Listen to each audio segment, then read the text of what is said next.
Quando a gente conversa sobre universidades públicas, a gente está falando sobre as melhores instituições de ensino do país.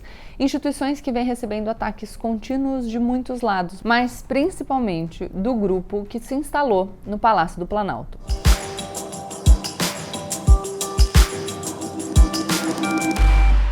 Olá, pessoal! A partir de agora, menos emoção, mais razão.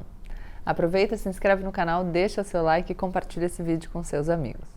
Na terça-feira, não sei se vocês viram, uma polêmica se espalhou pelas redes. Uma proposta de emenda constitucional foi apresentada para votação na Comissão de Constituição e Justiça CCJ da Câmara dos Deputados, a PEC 206 de 2019, de autoria do deputado federal General Peternelli, com parecer favorável pela sua tramitação do relator, o deputado Kim Kataguiri. Essa PEC prevê a possibilidade de pagamento de mensalidades para alunos de universidades públicas com mais recursos financeiros, mantendo a gratuidade para os alunos mais pobres. A proposta acabou não sendo discutida porque o deputado Kim Kataguiri, relator, estava ausente, mas o assunto entrou na pauta do dia mesmo assim. Vamos começar do começo? Por que esse assunto tem que ser tratado por uma PEC, uma proposta de emenda à Constituição? Porque a gratuidade do ensino no Brasil está prevista na nossa Constituição de 1988, no seu artigo 206. Assim, apenas uma emenda à Constituição poderia alterá-la. O rito da PEC é o rito legislativo mais complicado do nosso ordenamento porque exige uma votação de admissibilidade da Comissão de Constituição e Justiça, o procedimento que ia começar na terça, mas acabou sendo adiado, a criação de uma comissão especial para discutir um assunto e 2 turnos de votação no plenário das duas casas, Câmara e Senado, devendo ser aprovada por 3/5 de cada casa, 2 vezes. Não é fácil aprovar uma PEC. Ou seja, primeiro eu queria tranquilizar vocês. Essa ideia ainda vai demorar muito para sequer ser uma possibilidade. Então, sabendo que essa ideia vai demorar muito para sequer ser uma possibilidade, bora fazer um exercício de respirar um pouco para a gente conseguir discutir com calma. O artigo 206 da nossa Constituição de 88 estipula, abro aspas, a gratuidade do ensino público em estabelecimentos oficiais, fecho aspas. Desse modo, nenhum estudante aprovado em universidade pública, independentemente de renda, raça, cor ou gênero, paga mensalidade nessas instituições. A PEC 206 de 2019 propõe uma alteração, adicionando um parágrafo ao artigo 207 nesses termos, abro aspas. Artigo 207, parágrafo 3º. As instituições públicas de ensino superior devem cobrar mensalidades cujos recursos devem ser geridos para o próprio custeio, garantindo-se a gratuidade àqueles que não tiverem recursos suficientes, mediante comissão de avaliação da própria instituição e respeitados os valores mínimo e máximo definidos pelo órgão ministerial do Poder Executivo. Então, em resumo, cobrar de algumas pessoas, não de todas. As pessoas que não tiverem recursos suficientes continuam sem pagar, mas os alunos que tiverem recursos pagariam uma mensalidade que seria destinada para o custeio da própria universidade. Eu quero afirmar aqui a minha defesa do direito de todo brasileiro de uma universidade pública universal e de qualidade, para todo mundo, tá? Esse é um princípio básico do nosso contrato social. A educação é um direito nesse país e ela tem que ser cada vez mais um direito materialmente assegurado, não só formalmente assegurado.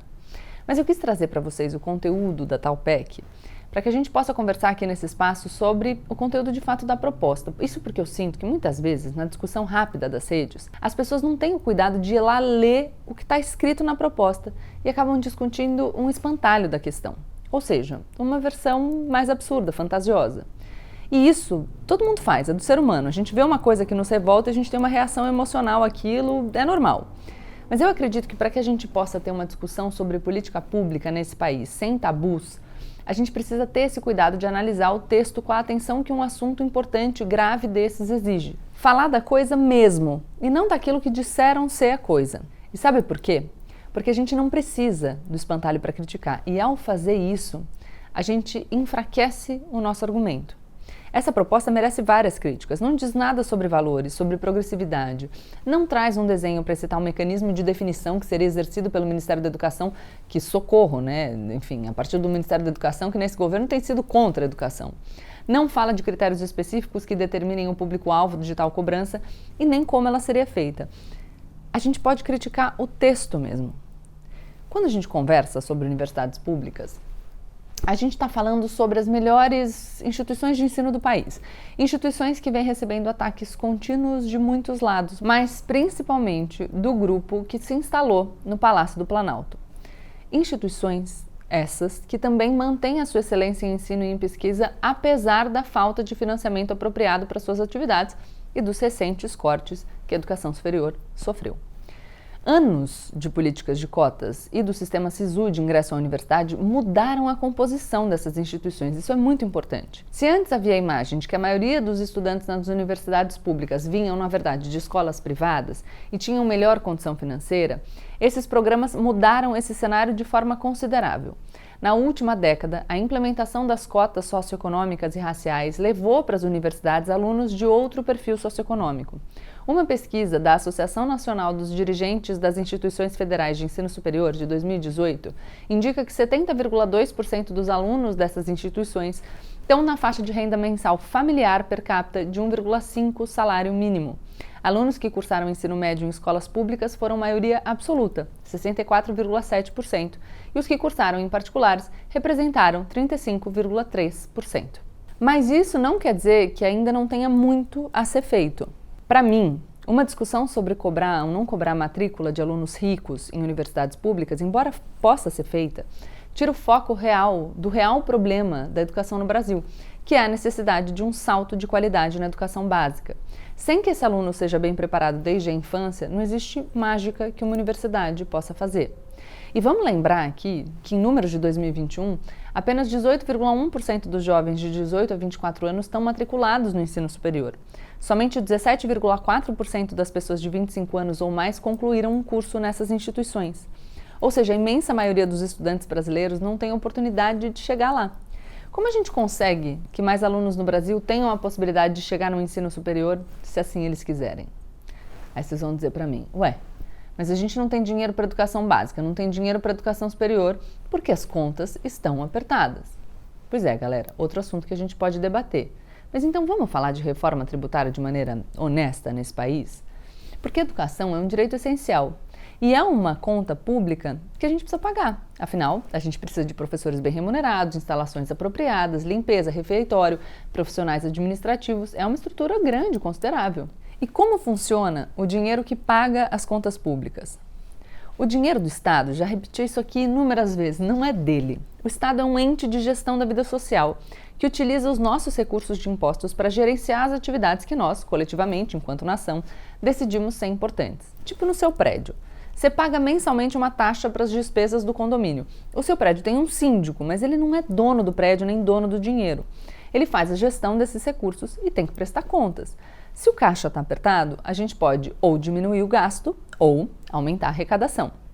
A gente investe em educação para ter uma economia no futuro. Afinal, educação é a oportunidade de viver com autonomia. É também o nosso passaporte para o desenvolvimento com uma força de trabalho mais produtiva, moderna e qualificada, que possa levar a economia do nosso país a novos patamares.